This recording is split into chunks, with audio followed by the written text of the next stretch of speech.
Hello and welcome back to the Shonen Dump podcast.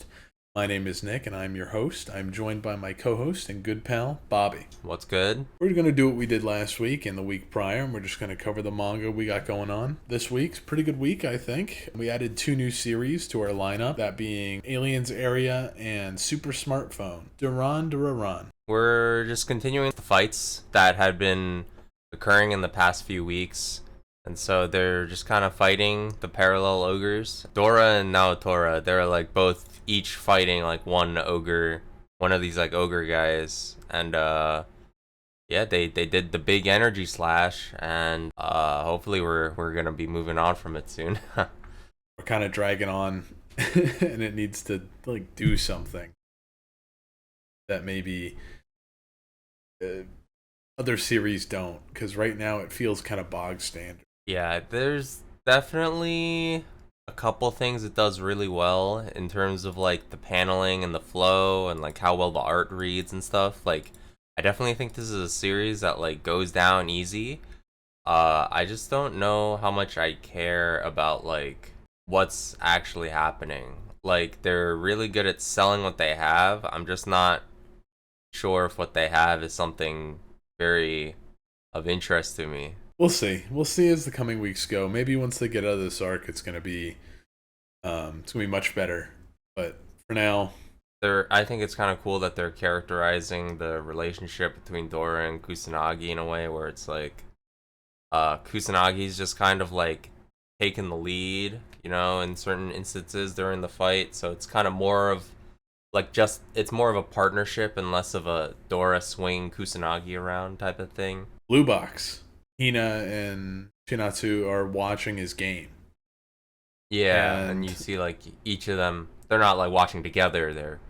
They're both independently watching. Hina doesn't want to watch his game because last time when he lost, he was really dejected and sad, and she doesn't want to see him like that anymore. And I don't know, that's kind of sweet, but you gotta support the guy you love. What the hell?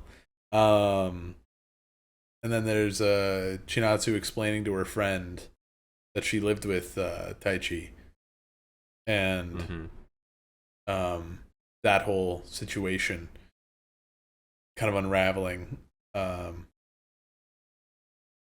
don't know. I mean, it's kind of a big deal because like this is the first person to like learn about like this is the first person to learn about like the fact that they're living with each other, which has definitely been like a point of contention. Aside from Hina, but right. This is like the first like kind of, I guess not really a rando, but like kind of a rando. I mean, we're like expanding the scope of people who like know. So it's like, at what point is it just gonna be like common knowledge, Right.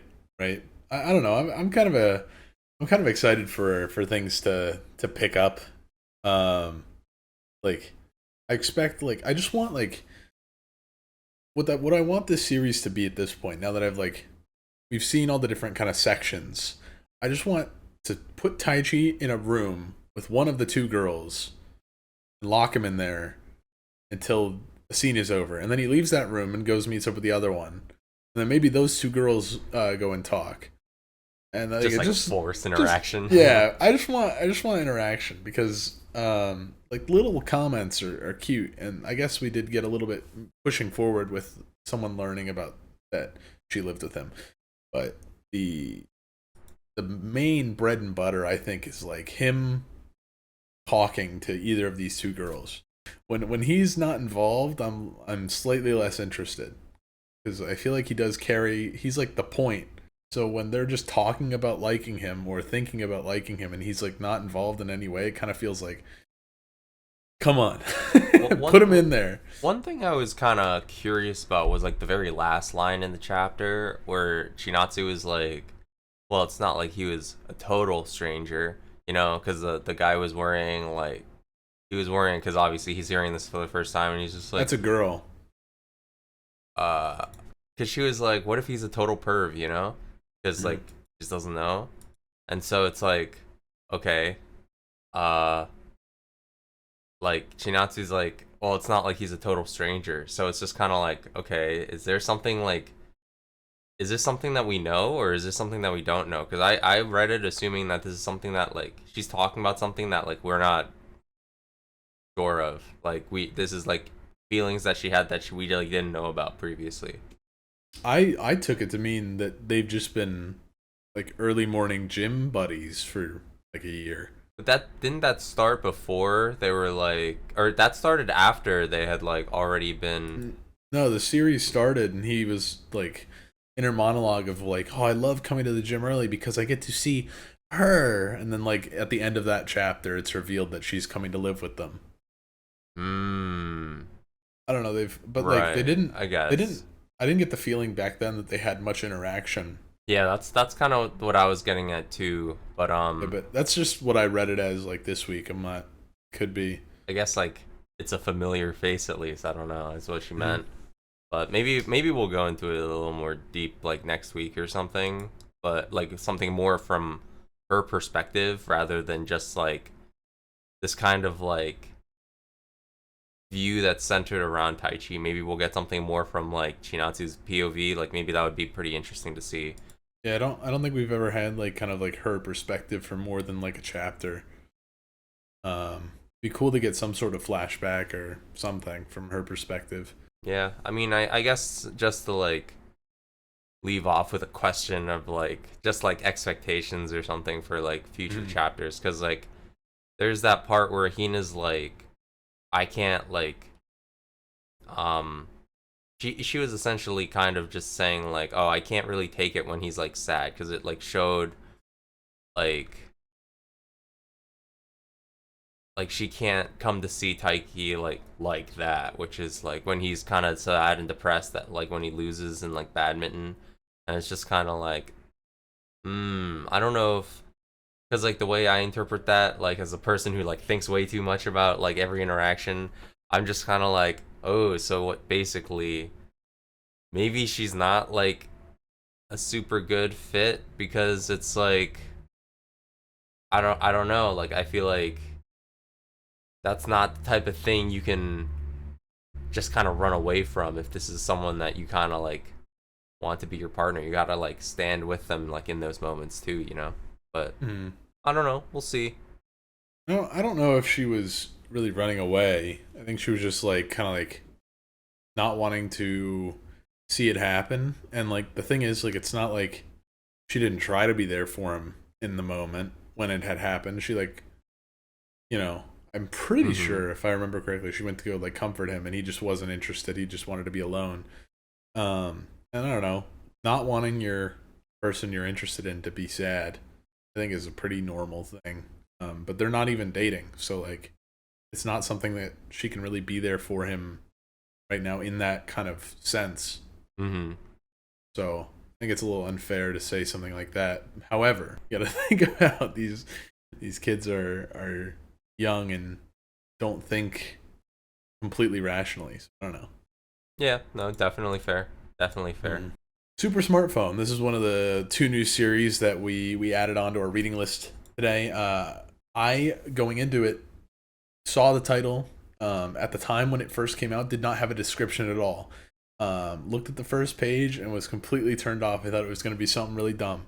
Had I just gotten to like halfway through the first chapter, I would have come to realize that this is something that's pretty cool. So, main character is a genius, certified genius, knows like way too much, but he's a huge slacker in school.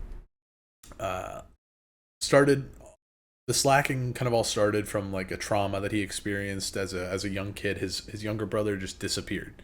They were out playing together, them two and a childhood friend who's like the female main protagonist character. They all went playing together. Little brother went missing, and it like killed his like happiness. Basically everything kind of went out the window. Nothing interested him anymore. He was just sad and he didn't want to apply himself anymore. He ends up being given this smartphone that he at first thinks is a toy, but is like basically like a cheat for life. It can give you literally any information you want that exists physically in this world. It can search things, it can hack into phones, but it can't kind of give you information on other people who also have the smartphone. Um, so it'll like block that stuff and give you like a 403 message or a 404 message, whatever. And it's really interesting because it starts off like kind of cute, and he uses it like to, oh, there's a missing girl, I'll help find her. And he uses the stuff, he reports it to the police, and it's pretty cool. He has this like, seems like he's gonna have this kind of starting relationship, working relationship with the police department, being their informant like secretly. And it's kind of like really cool. And then like, oh, he kind of puts two and two together, and he's like, I can't search up information on my brother's disappearance.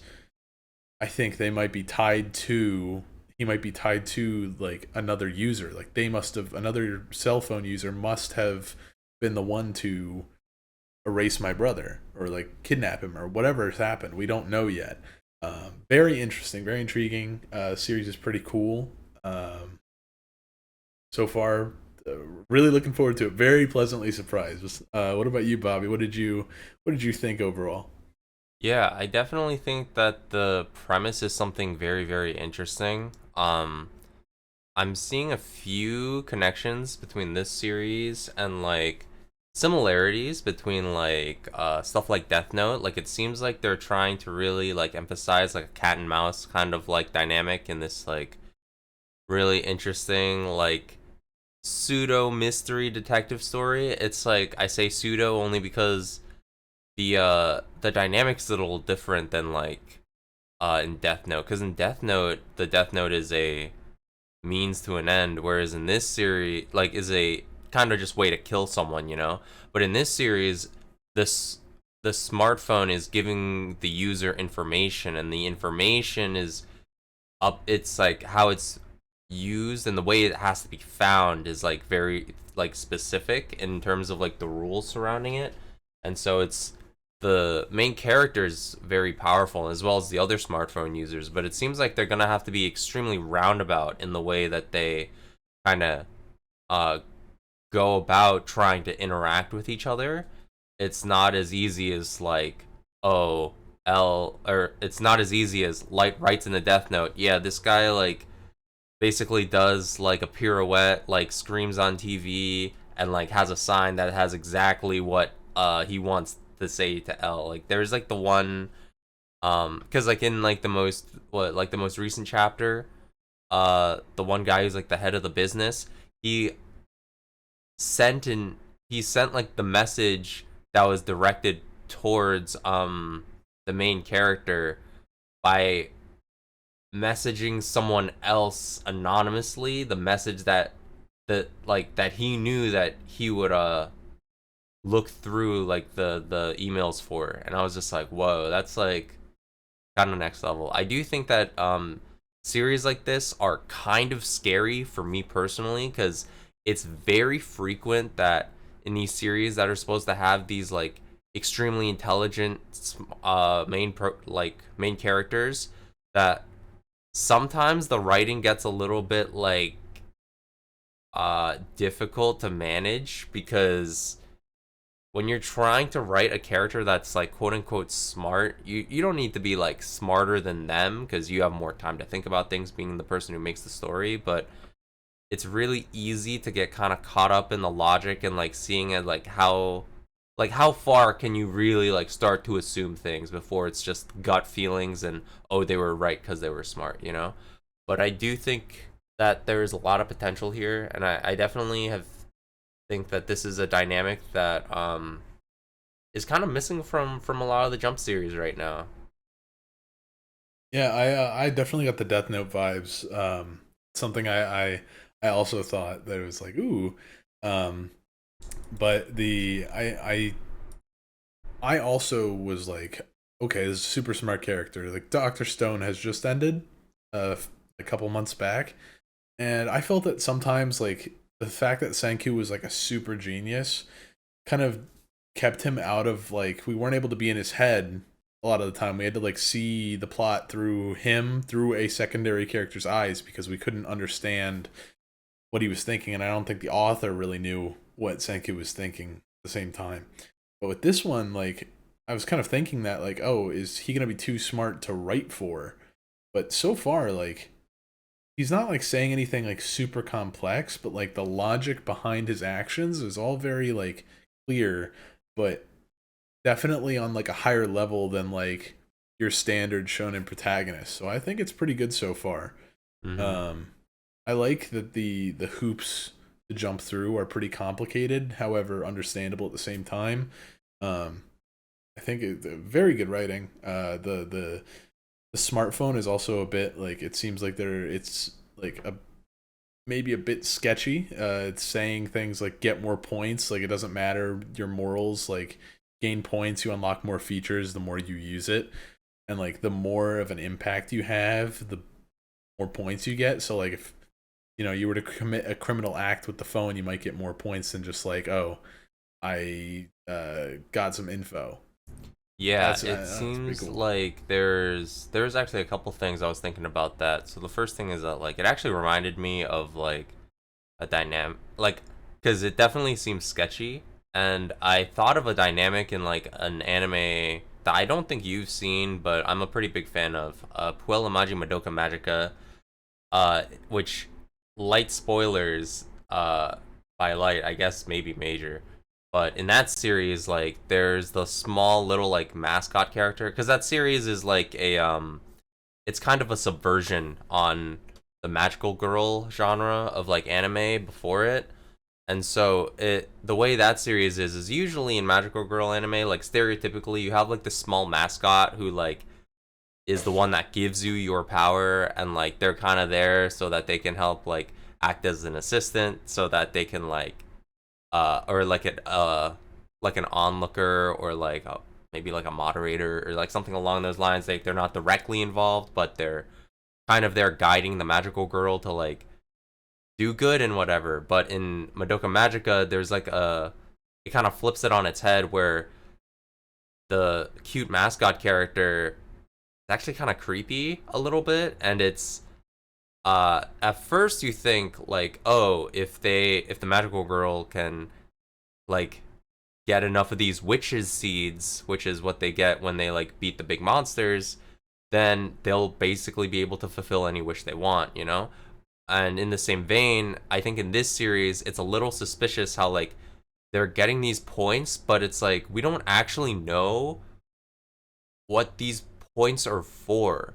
You know, why are they getting these points, you know? And there's a lot of mystery around that. Like who's even like setting up these smartphones like in the first place, you know? Like who is giving the characters like this power? Like how was this power set up? Like was it God? Was it like some crazy dude from the future? Like I don't know, but like it's definitely really strange how the smartphone kind of is like if you ask it what do you do, why do I need these points, it just says collect more points. Like it doesn't answer your question, you know? That's definitely really sus. And so I wonder like, is this a means that is like kind of malicious?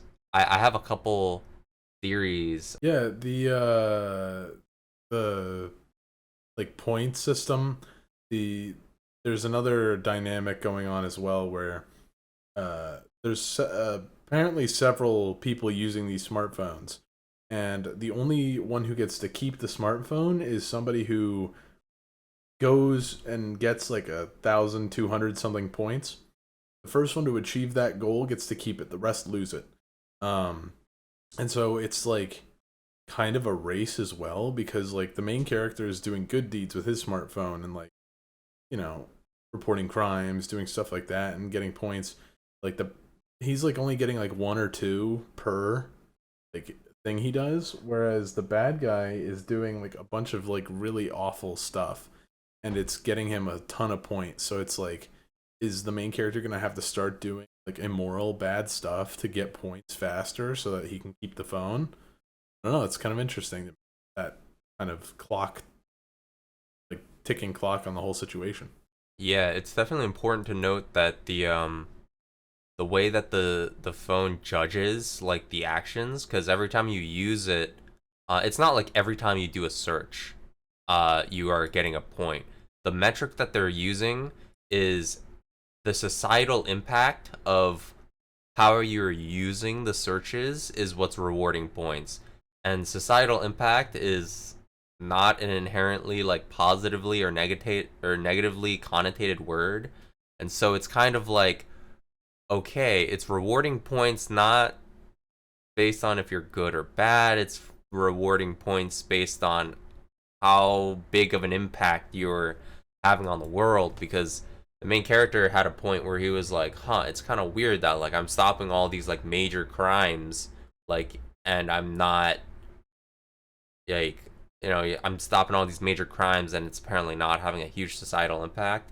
I think part of the reason is because, yeah, he's eliminating crime, but maybe it's because society's going back to the status quo. Maybe it's because it's on not a big enough scale. Maybe it's because like this is gonna be an international story at some point. But there's definitely a lot of mystery to be had here. Something I was thinking of is like in like the third or fourth chapter, the main bad guy right now at least is he like attacked a high rise. He like put out a message to a bunch of thugs to attack and rob a high rise, and he got a bunch of points for that. That's because I think what you were saying about societal impact, it was on the news, and it was like everyone like a lot of people like to say that like bad news reaches farther than good news. Like when a tragedy strikes, like the whole world knows about it. But when like, a criminal was brought to justice, it might be just the local stations that like pick that up. Maybe if they're bad enough it'll be on, but like what I was thinking to myself is like maybe the more people that care about said issue is what matters. Not just like, the minor details of it, like, oh, I'm having a positive impact, like a killer did this, but like no one cares about it. So it would be really crazy if it was like even more like social media types of because like what if it was like, obviously in social media it's like the spreading of like ideas is like the most powerful thing. Like a retweet is like if something is like a million retweets, it's like what the heck, and so it's like maybe it's on the societal impact thing, because like what does that even necessarily mean or entail, and I think you're getting at something like really interesting where it's like, well, maybe it's not necessarily the impact as in like how the world is physically changing, but maybe it's like how perceived is like the action that like you did, like how spread is it, like just the idea of it. Maybe that's something, maybe that's like important, I don't know, but it's definitely really, yeah, definitely curious to see how it goes. I actually wanted to ask, what do you think of like the police chief character and like the like best friend, because they both seem to be the best friend. We'll see, because anime has a history of taking like these female lead characters and not doing too much with them. Hopefully she's not that way. But the police chief character, she seems to be kind of like that L type of function. Yeah, like I don't know, she's but like they're working quirky. together.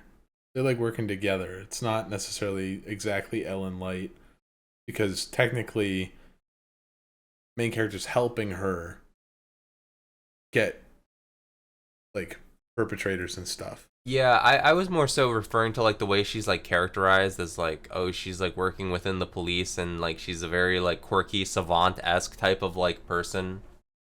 But yeah, you are right. I mean, they're working together, air quotes, because the main character doesn't like work.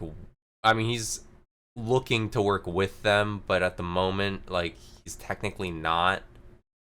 So we'll see how that goes further, because he can't reveal the details of like the fact that he like has the smartphone.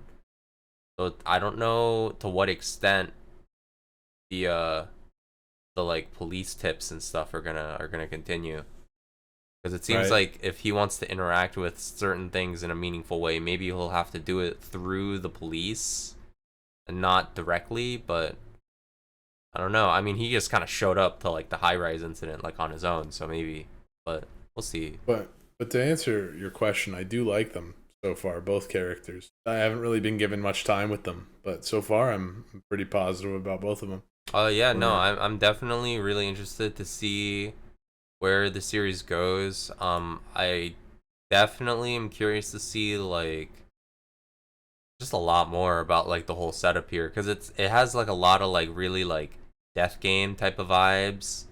It gives me like a little bit of Death Note and maybe even a little bit of Madoka Magica because the one thing that I thought was kind of funky was uh there was a specific question that was asked to the smartphone that was like, do you have like a sense of self? Like, do you have like, are you basically alive? Is what the main character asked it, and it's like, no, not at all. I like can't do analysis. I like can only, um, basically like just give like information. I can't do anything with the information on my own, and I thought that was interesting because there were. I don't know if I'm just being like a little too like nitpicky, but there are certain instances where the main character is saying stuff and the smartphone is reacting like in a way that I think is like kind of analytically like kind of going against what it said.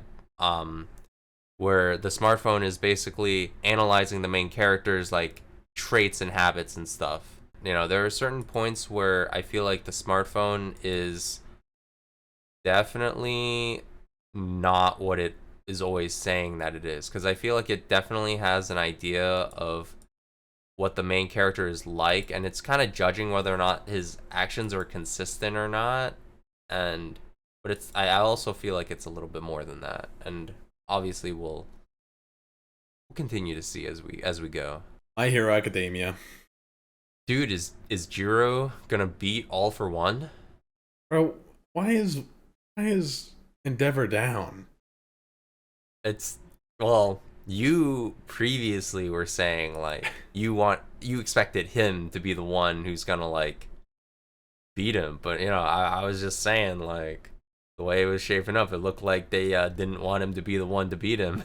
But like he's like okay, like Midoriya's like probably the strongest now, right? Because he's got all these powers. He's being set up to be the big bad at the end. Yeah, something like that. Why is Jiro the one that's doing the damage? Hey, There are so many other ones that would make more sense to my brain in that class that could do. I would expect to do more damage. I'm very confused. I literally did not see that coming. I don't know if it's good or bad, but all I know is Endeavor's down. None of the rest of them there should be able to do anything at all. I mean, okay, so like I was saying this last week too. I was kind of like, I understand why Tokoyami's here, like, cause Hawks is here. I get it. He has his own priorities. That makes sense. Jiro with Tokoyami in the moment, I was like, what?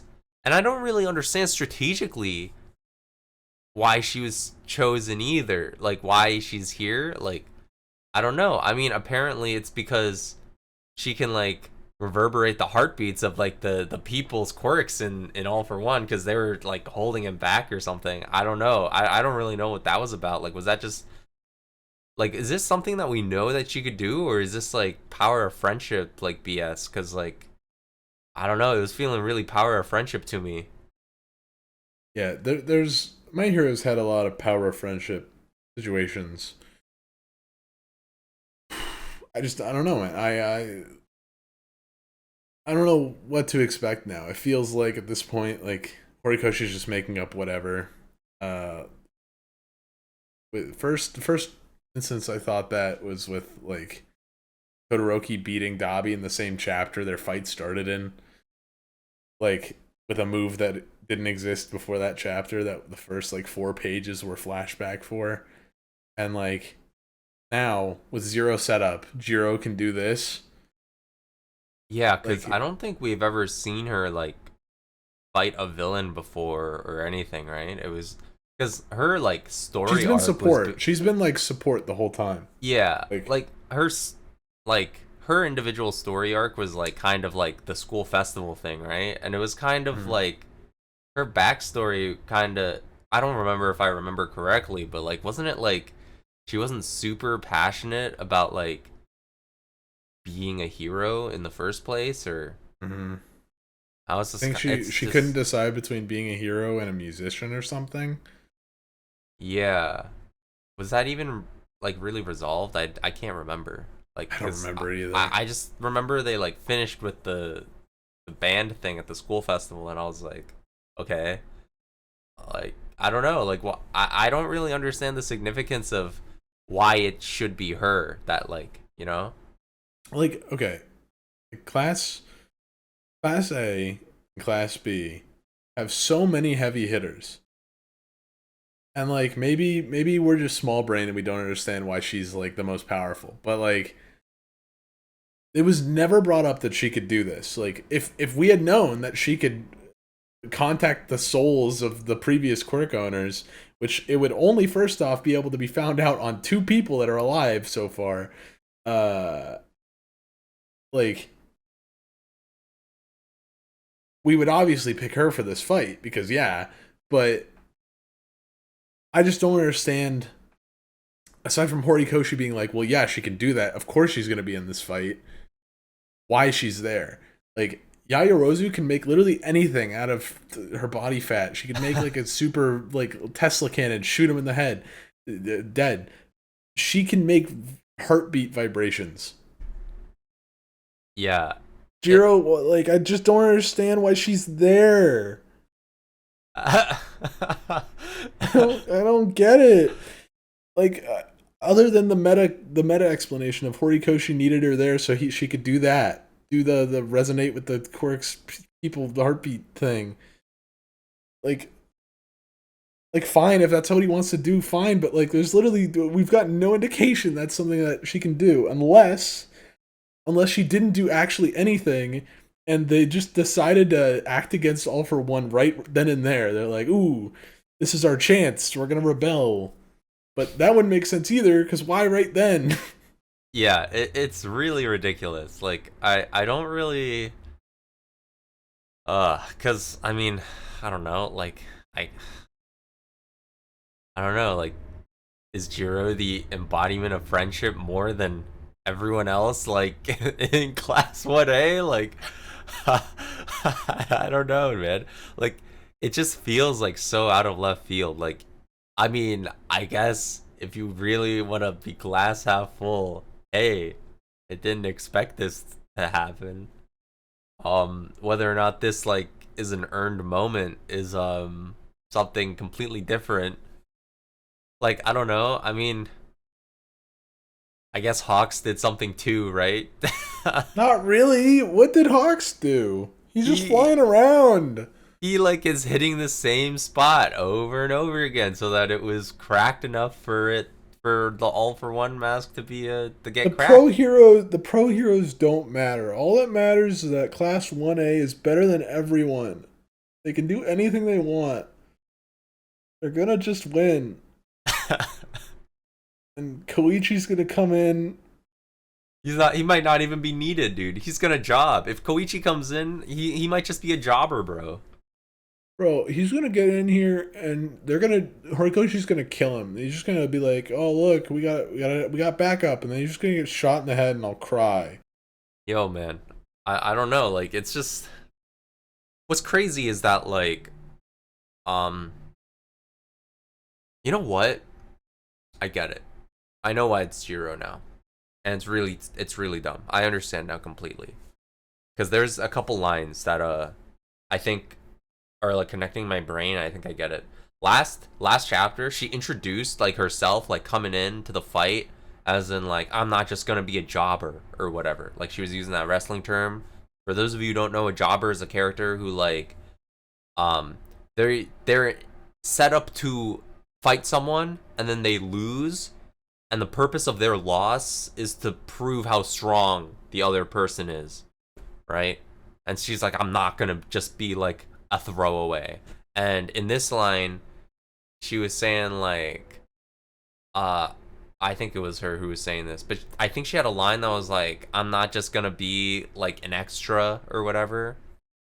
I think it's a really dumb meta reason, but I think it's her because she's so unexpected and so random. It's because she's so like not shown to be like important or strong that it has to be her. Like, ooh, even me, like the least like spectacular of class 1A is able to like accomplish this or something. Which in that case it's like, okay, so you're telling me that All for One is like garbage? Like this villain that you've been like building up to this whole time is just trash in comparison? It's just like I don't know, but like that's what I'm getting from what I'm If reading. that's the logic involved, then why isn't Mineta the one that they put here? I would actually like that'd actually be some comedy. If they want to make All for One like a joke, just like go all out.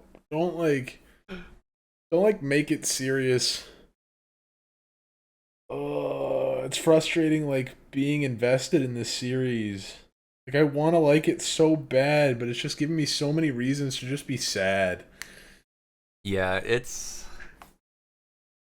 hopefully, I mean, they broke the mask and that's what they said, like All for One is like gonna lose if he doesn't have the mask, but maybe this isn't how he actually goes out. Like maybe Endeavor will still be necessary for something here. I don't know. He gets twice as powerful when his mask comes off. That's when things get real serious. Yeah, hopefully. I don't know. I mean, that would be kind of whack though too, because he can't just get stronger when he has no mask, right? I mean, I'm sure No. Horikoshi's just gonna do his Horikoshi thing where he explains away anything by like saying nothing for like a paragraph. No, Endeavor's gonna get up and we're gonna get like a 5-page flashback about how he created a new move and he's gonna use it on All for One next chapter and beat him in one fight. And then we're moving on to the next one. All right, and let's move on to our next one. Blue Exorcist, this I guess this month, like new chapters essentially, like the crew is like all there fighting Satan, and I think in this chapter in particular, it's kind of like an action chapter. So in terms of like what's actually going on, it's just kind of like there's a lot of moving parts. Everyone's like unleashing like their big attacks. Like Rin is like doing the Satan slash, and then Satan is like, I'll show you a real Satan slash. We got like Lightning doing his sutra. We got like Arthur doing his huge attack. Pretty cool to see him because, you know, he's like the, what is it, like the, is it called the Arch Knight or something? He's like, Yeah. you know, he's a big deal, and like we don't see him fighting too often. And especially in the context of like we've been waiting forever. This is like this is like a big action chapter. So it's definitely like the gears are turning, the fight's going on, like stuff's happening. We'll see. Like that there's like that huge like page spread of like the giant dragon like being sliced and like exploding into the sky, and I was just like, yo. Like you said, lots of big action. Pretty fun. You and I had spoken previously about how like the stuff in Blue Exorcist that's going on for like you and me and like other people that might be reading it like continually and have been caught up before the year-long hiatus. Like it's kind of like it feels like these last couple chapters, like they're great. Like if they had been like month to month, like since the before the hiatus, if there was no hiatus, these would have been fine. But because we like left in the middle of a fight, came back, and now like all we're getting is like quick feeling action chapters. It's like, Oh yeah, I want more. Yeah, this is definitely like because especially the last two chapters before this one, it was like, oh my god, dude! Like the series is not only monthly, but it was like off for like a year, and then it just came back, and it's like, yeah, we're just kind of being thrown into the fire now. Like so, from the perspective of someone who's like caught up reading, it's just kind of like, oh man, this is like it's just like a lot to take in. It's just like, what the heck? Because you gotta like reorient yourself into the situation that you're in. Because it's kind of like when you take a break for that long, you're kind of the level of like build up and suspense is like it's kind of like decays a little bit over time. And so it's like we're back in the swing of things now. Suddenly, it's just like, oh man, we definitely want to have more. Because in the past year, we've had like nothing. So it's like finally a smidgen, a kernel of what we were supposed to be getting. Very good. I do love this series, and I will always be excited to read more. I just wish there was like more stuff to grab onto other than like, because it goes too quick. It's too much action, and that's not like something I would normally complain about. But I almost just like I want it to be a little bit slower so I can savor it more. Yeah, I do think that the one thing that I kind of would critique and like kind of be like, I don't know how I feel about this is a lot of the new like demon characters that they're showing. Like they characterize them like a little bit in like the previous chapters, but it's kind of like kind of wish we got a little bit more of that because we didn't really like see too much of them. Like I don't know, what is their name, like Ifrit Ignis or whatever, the lady with like the fire like coming out of her head, and like she's like scantily clothed, and I'm like, she like has a cool design. Like I don't really know too much about her, I guess, but I don't know, maybe we'll see. Maybe if like she gets like a more like defined fight, because like this, the fight right now is kind of like not just like a bunch of 1v1s. Like shonen typically do that a lot, where it's like every fight is like a 1v1. This one is like it's like a full scale thing, and everything's like interacting with each other, like, and it's just kind of like, whoa, a lot of moving parts. There is like a very small like character development for Yukio in like the beginning of the chapter, where he's talking to Shura, and Shura's like, oh, I can't believe this, like normally you like don't let me like do much, like usually you're kind of just trying to take the lead and like do everything yourself. You're like actually letting me like help you, like, and I was just kind of like, oh, that's kind of cool, because I guess the whole thing is that like after his fight with Rin, now Yukio is a lot more willing to have like other people like shoulder his burdens now, and I was like, oh, that's kind of cute. Glad that we're kind of resolving his like isolationist kind of mindset plot line. Me and Roboco had me laughing oh my the God. entire time. I was dying. I was like it was so good. I really enjoyed like a lot of the jokes. I mean, I'm a big Hunter x Hunter fan, so it's like, there you go. It worked out. I don't know how you read general stuff. I think you read like double page like tablet or on your computer screen. Usually, yeah. Primarily. Sometimes I'll read like on my phone, but this week I kind of read everything like in the 2-page spreads. The page flips on the phone, because it's one page per like on screen at a time. It was insane for me and Roboco this week. The like, because like you have just like when holding the manga and like being on a double page kind of situation, like it's going to be like very very like you'll see some of the stuff like you just naturally glance over, but for me like the Bulma into the Nami was like seamless, because I could only see one page at a time, and it was very very pleasant to experience it that way. Very very funny. I loved this chapter. Just seeing like all the them wanting to be like the same character, and then it kind of working out with Killua because he has like an after image move. Oh they yeah, all just did cosplay like that. I don't know. This was just like a sweet, fun chapter. I love this one. Yeah, no, this was great. I think definitely, especially because like we've like read like pretty much like all the series that were like being showcased in here. Like I thought it was really funny how the two things that really got me were when Roboco was like cosplaying as Biscuit in like that one scene, and like Bondo was like, oh, you're like Biscuit in like her true form. It's like, oh wait, no, you're just Roboco cosplaying Biscuit. And then the other thing was when they all cosplayed as Gon, and Roboco was like the adult Gon with like the big hair, and I was like, oh my gosh, that destroyed me when I saw that. Like I was obliterated, dude. I couldn't handle it. I was like, that's so funny. Like she was also lightning Killua as well. Yeah, I did note Killua. that too. I'm also Very glad awesome. that they did not do post time skip Nami Roboco. They opted for the original Roboco. The more family friendly outfit, let's say. Sakamoto Days is pretty good this week. We just kind of learned about the villain stuff, right? Like nothing too like groundbreaking. I think with the funny joke at the end happened too. Well, it has to be more than a joke, right? Because it actually has implications for like what's gonna happen later. I mean, obviously, I'm not worried or anything, but I don't know. Like,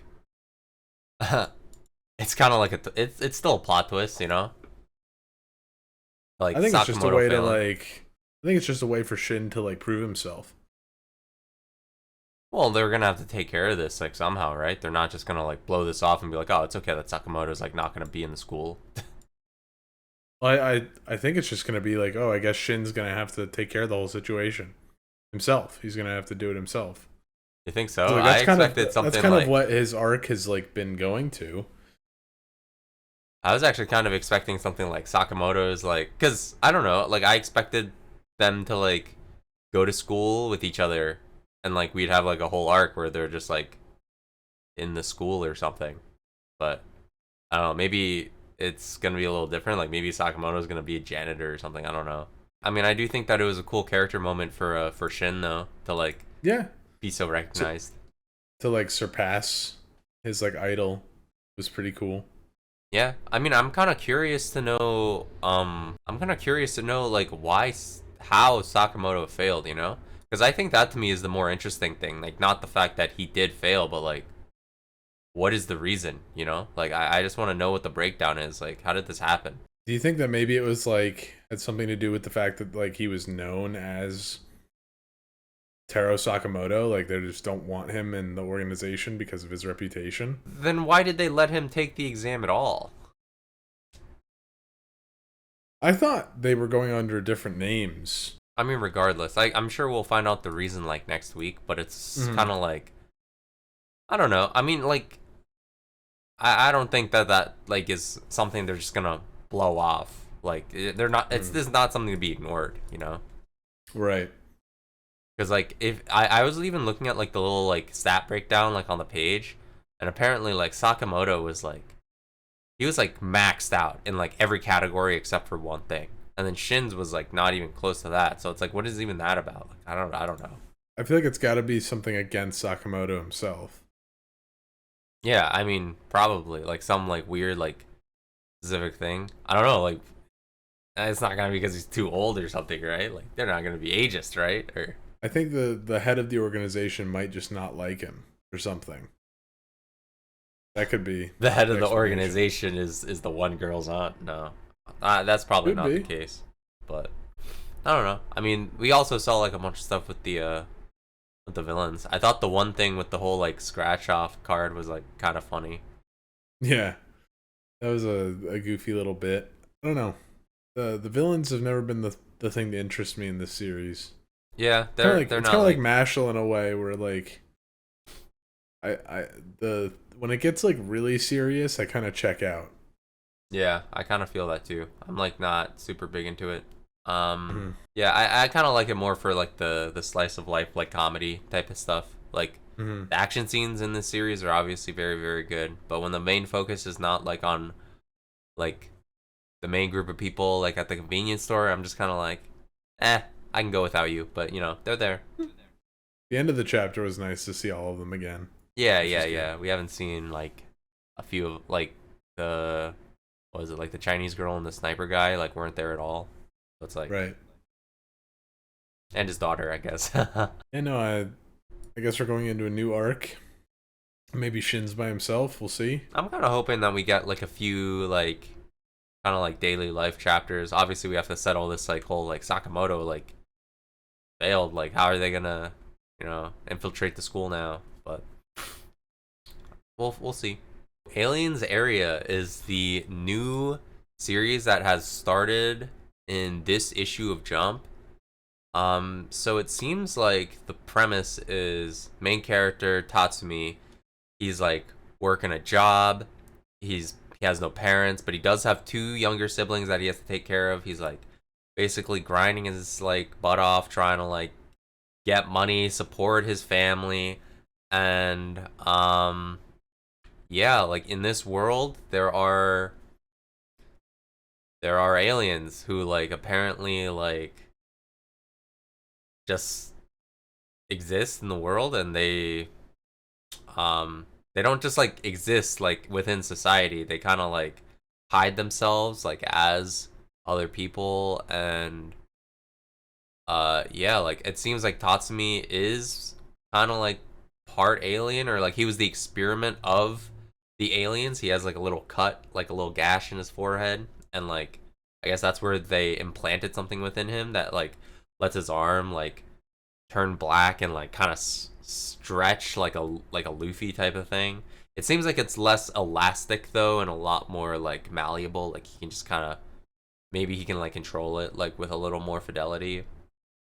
But yeah, he like just goes home one day. He like encounters a couple aliens. He has to like fight the aliens, which is how he like unlocks his power. And he ends up being saved by the one guy, Hajime or something, like something Hajime, who is like, what is he? He's like part of the police force or something, specifically dedicated to like aliens and like the victims like of those aliens. And he's trying to recruit Tatsumi now so that they can like stop more aliens together, or like maybe not stop, but like preserving the coexistence of like aliens and earthlings. Which I like the way he ended it, because he's like, it's a nice stable government job, because obviously Tatsumi is looking for like money, so this is like gonna be his motivation to join, I guess, because he's gonna be able to like keep his siblings afloat, because they're young, and like they're very young, like they are not self-sufficient at all. That's another thing. The parts of the chapter I probably enjoyed the most was the dynamic of him and his siblings, because he's like taking care of them. Their parents, I guess, have passed in some way, and like he's shown to be very smart, and like seemingly like it's like, oh, you should go to college, but he literally can't, because he needs to start working now to get money for his two younger siblings, because he's the one taking care of them. Mm-hmm. And that's like where the conflict comes, because like when those aliens are attacking him, his siblings come home, and then like they take him hostage, and it's pretty terrifying. And it's like I really like these two child characters. Cute. I want the like, I don't want them to fall into the background. I want them to be heavily involved, because the dynamic between these three siblings are very, very sweet. I enjoyed it. I kind of get the feeling that they might actually just end up falling into the background, unfortunately. And I'm only saying this because of like their faces and like the designs. Like they kind of look like they're serving a purpose. Like it feels like they have a very like specific purpose, like in the series, just based on their design. Like I feel like they're very intentionally made to look a certain way, because they're supposed to be like these kids who are like supposed to have nothing to do with this like all this alien stuff. But I did enjoy, I do think that it was like very sweet, like his relationship like with his siblings. I like the whole like characterization of like, especially the younger boy, how he's like extremely clingy. I thought that was like really cute. But yeah, I also, just to get back to like the actiony stuff, I noticed that the one guy had like a lot of alien tech. So it seems like I don't know how the battle like how the powers and stuff are gonna work in this series, but so far it looks like they're showing some promise with like the types of fighting styles that like might exist. But yeah, I definitely think that I'm not blown away by this first chapter, but I do think that there are the seeds for something really cool to come out of this series. I gotta say, this is a little like not important technically, but the hair on this like police guy, I get it. I don't like it. Yeah, I'm not too fond of it either. Kind of want to just like put some water in his hair to make it sit downward. I don't know. I don't even like care too much that like it's like going all crazy outward and everything. I just really don't like how it like parts in the middle. Like I don't like the fact that it like parts in the middle like the way that it does. And like I don't know, it like kind of is intentionally like parting as severely as it is so that it can show his like X scar on his forehead. And I'm like, yo man, I don't know how I feel about this guy. Like, is this guy's like I don't know, my man looking like Don Chinzhao in like One Piece, dude. Like his forehead is huge. Like, is this really how it is? Like, is his hairline like that far back? Like, I don't know, but I just don't like his hair. But other than that, I mean, I don't know. We don't really have a super strong sense of his like personality, I guess. He just showed up and was like, "I'm cool guy. I have magic technology that like stop alien. Haha." And I'm like, "Oh, he's cool guy." But yeah, I like the main character so far, and I think that's from our first chapter. Like, I don't know, like that's as good as you can ask for, right? So Yeah. I definitely hope that the aliens get more complex. I don't mean like in terms of physically complex. I mean like I don't know, like the aliens in this first chapter were just kind of like, you like monkey, you like stupid earthworm, like you're like not like why do you have the power of like one of my people or something like that, or like why would you do that, why would you like hit like my friend or whatever. And I'm just like, okay, I kind of like I want there to be more depth with that, but well, so far I'm not gonna complain about like how we're starting. It's like pretty cool, it's pretty solid. Undead Unluck. The fight is continuing. The fight between Nico and Andy, and all the sense that I think I'd completely forgotten that like the soul needed to not be devoured by ghost or whatever before like they got onto the arc to reset, because then they wouldn't appear in the next life or whatever, the next like cycle, at least I think. I seem to remember that now, but I don't know if that's 100%. I might be like making that up. But I seem to remember that's like the point of Andy wanting to get the soul back. Because if he's going on the arc, why would he need to get her soul back in the first place? Like if she would just appear. So that's like why I think that. But I don't know, the Nico's copied everyone's abilities and is using it against Andy. And we find out his power is unforgettable. He remembers everything ever that happened. That's pretty messed up. I understand. I understand like why he is who he is now. You know? Like I would probably go nuts if I remembered everything that I've ever learned all at once. All the time. Yeah, it's like because it's not even like, oh, because he describes it as like the memories being so vivid like all the time is like crushing his mind. And I'm like, oh man, that's kind of crazy, dude. Like the image of like his wife's like dying face is like forever burned into his brain. I'm just like, damn, dude, that's something that traumatic. Like, oh man, I kind of, yeah, like I get it, dude. I feel it. Makes me wonder if he's just going to have to accept like I'm sure Andy's gonna do something to get both souls back so that it'll be fine. He'll beat up Ghost or whatever.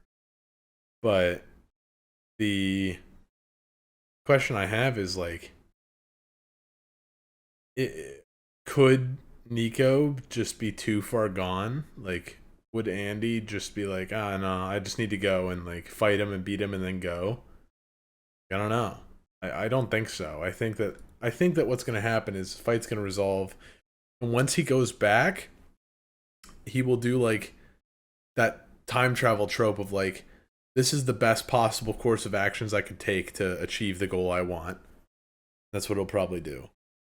I mean, I don't know about how what you think about this, but I feel like if you have something like this with Nico, where it's like his negator ability is actively getting in the way of like his happiness, and it was kind of the same with Andy at the beginning too, then I don't know. I feel like what's probably gonna happen is Andy would like go back on the arc and just get rid of the rule that exists that allows negators to have negator abilities. Because I don't know how else they would like resolve his like inner turmoil. Because like, yeah, he can get his wife back, but I don't know. Like, I don't know. I mean, they were talking like kind of like philosophical stuff in this chapter also. Because I mean, like, it's interesting the thought experiment of like, like Nico is like, I won't forget, and that's why I'm like kind of more deserving, because everyone else will like, the images of like people will like fade over time and whatnot. And I was like, okay, this is like pretty interesting, because like if you think about like in the sense of this is why he's choosing like his like wife over God. It's kind of like because there's like a part of humanity in him that's like kind of forsaken, because it's like kind of important that we're able to forget in a way, like as scary as that sounds. There's just like certain things about humans that like we shouldn't be taking for granted. Like this is like the kind of power that like you like would only want God to have and no one else, because like when you see it like from this viewpoint, it was like definitely very, very interesting. I thought that the chapter was like very cool. I think the reveal was like very cool, so I'm definitely ready for like the next one. One Piece. Momonosuke. He is the Shogun of Wano. He looks like his dad, but not as bad. He doesn't have the dumb thing. He's like Odin if Odin didn't have the dumb thing and like the big sideburns. The big hair and the big sideburns. Yeah. The disc, the frisbee hair. Because like Odin's hair actually does the same like kind of flamey looking pattern. Like when it gets down, you just never notice it because his hair is like a mushroom cloud. In disc mode. Yeah, exactly. This chapter, I mean, like One Piece is always like awesome. But like this chapter in particular, like Yamato maybe joins the crew. I mean, probably. I'm thinking this is I'm like shoo-in. Yeah, I agree. I've seen a lot of people online be like, Luffy hasn't said yes yet. Like Luffy will say yes to freaking anything, dude. Yeah, Luffy's like never really turned down anyone in my knowledge, like that is asked to join. I mean, he let Robin join like way back when. He was on Thriller Bark trying to recruit like literally like the soil. He was trying to recruit the dirt on Thriller Bark, dude. Like, I don't know, man. Like, Luffy will say yes to anyone who says they want to join, dude. I've seen a lot of people be like, Luffy hasn't said yes, and I'm like, bro, what are you talking about? Like, the more plausible thing is Yamato deciding, never mind, I don't want to go. I want to protect Wano, because like Kaido isn't dead. But they have Momonosuke now, so they don't need Yamato. Yeah, but like Momonosuke definitely isn't enough to beat Kaido by himself, What was really funny was like that ending panel, because I interpreted one line like kind of funny, referring to Momonosuke as like having a level of strength that can be forgiven, and I felt like that was just the nicest possible way of saying he's really weak or something.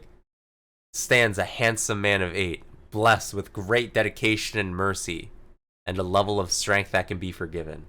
I don't know, like level of strength that can be forgiven. Like the way I read that, I'm like, so basically you're saying he can't fight. He sucks. Yeah.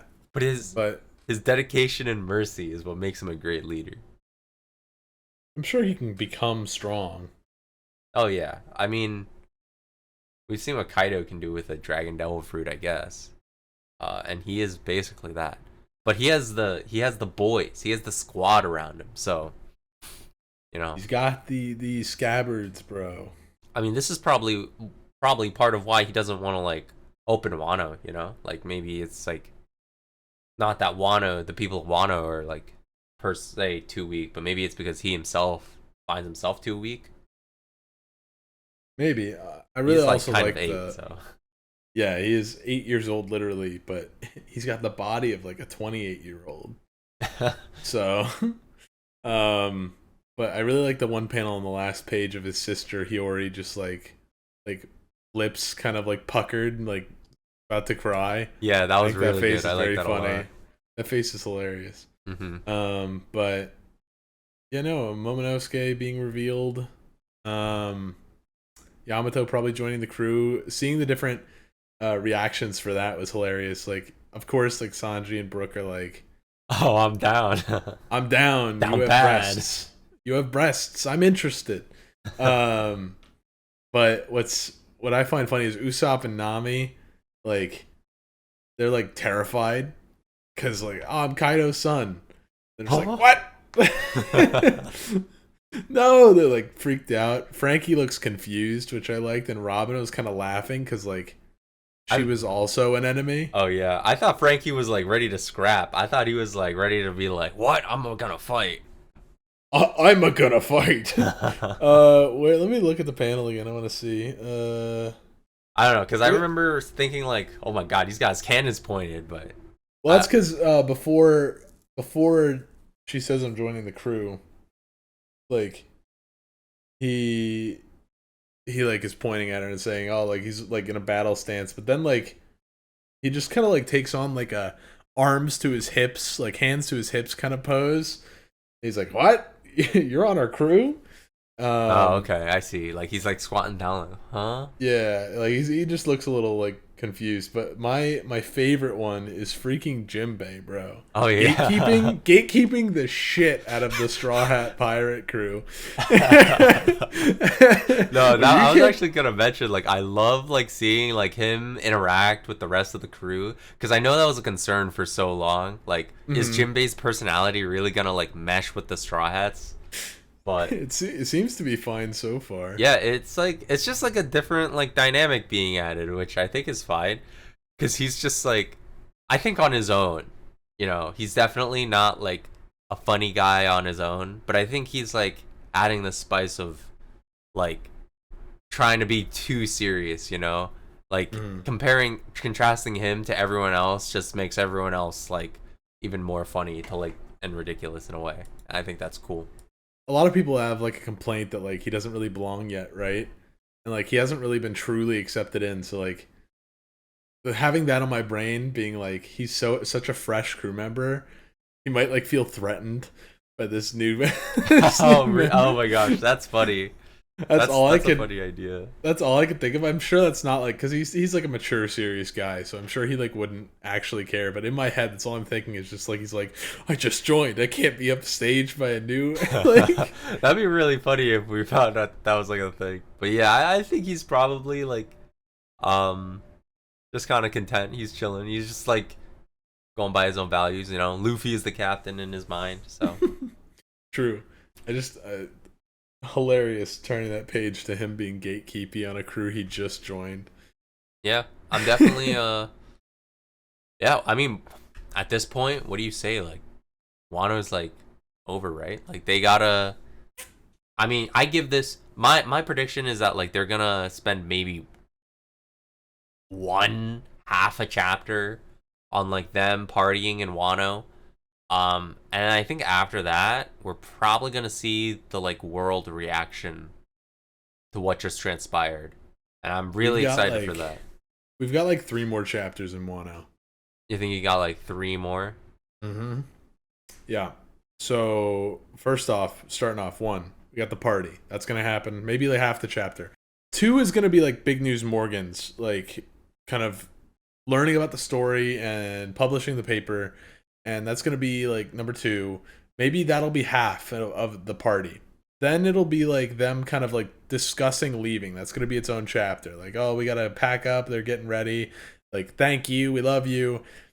And I think they're gonna be Navy chased out of there because Sword is like on its way, isn't it?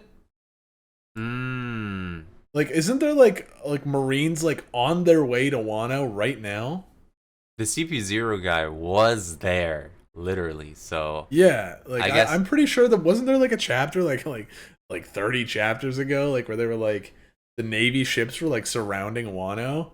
Yeah, I guess my only question would be, how did they get up the reverse waterfall or whatever, right? They're not gonna get Or it. They're how do they get waiting for the Straw Hats. Oh, like they're camping out. They're camping. Yeah, I think they're like waiting to like spawn kill the Straw Hats once they get down there. Okay, I see what you're saying. But yeah, we'll have to wait and see, I guess. But I think we got a couple more chapters in Wano. I could be wrong, but I think we got a few more. Okay. Mashle.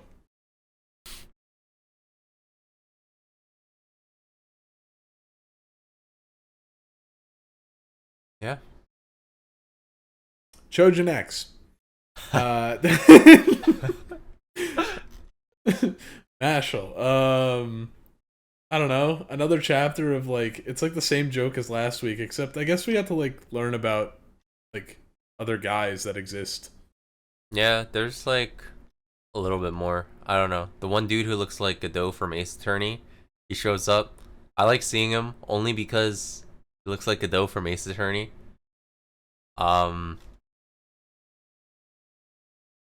Yeah, I don't know. The one dude is kind of cool. Like the art was like really cool when the guy was like regenerating because he's immortal or whatever. Oh yeah, I don't know. I like. I'm sure these guys were shown off like before. I just don't remember. Like it just feels like these guys are being brought in for at random right now. So yeah, I mean they were shown in like one of those like, ooh, here's 6 characters at once type of thing. I'm pretty sure, right. And I was just kind of like, okay, I won't remember any of you, but okay. The Mashle please don't die joke for like the last panel happened again.